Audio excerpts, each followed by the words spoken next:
नमस्कार मुलांनो, आज आपण ऐकणार आहोत एक मजेदार आणि खोडकर अशी गोष्ट ज्याचं नाव आहे टोपीवाला आणि माकडे. चला तर मग सुरुवात करूया.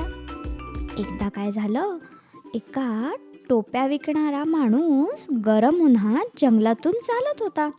त्याच्या टोपल्यात खूप सुंदर रंगीबेरंगी टोप्या होत्या. तो थकला, एका मोठ्या झाडाखाली बसला आणि तिथे झोपी गेला. तेवढ्यात झाडावरची खोडकर माकडे खाली उतरली.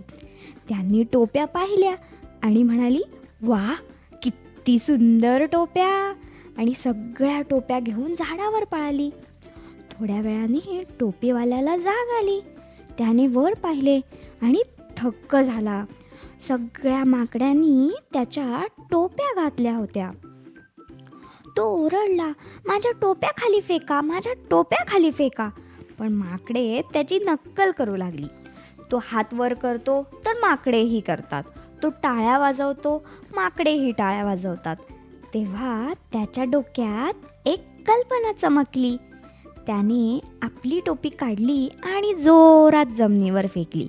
माकडे म्हणाली, "वाह, खेळ!" आणि सगळ्या माकडांनी टोप्या हळूहळू खाली फेकल्या. टोपीवाल्याने सगळ्या टोप्या गोळा केल्या आणि आनंदाने पुढे निघून गेला. तर मुलांनो, या गोष्टीतून आपण काय बरं शिकलो? रागाने नाही तर बुद्धीने काम केलं की समस्या नक्की सोडवता येतात. तर मुलांनो, कशी वाटली आजची गोष्ट? आवडली असेल तर लाईक करा, शेअर करा आणि स्टोरी टाईम विथ ऐशू या आमच्या चॅनलला नक्की सबस्क्राईब करा. धन्यवाद.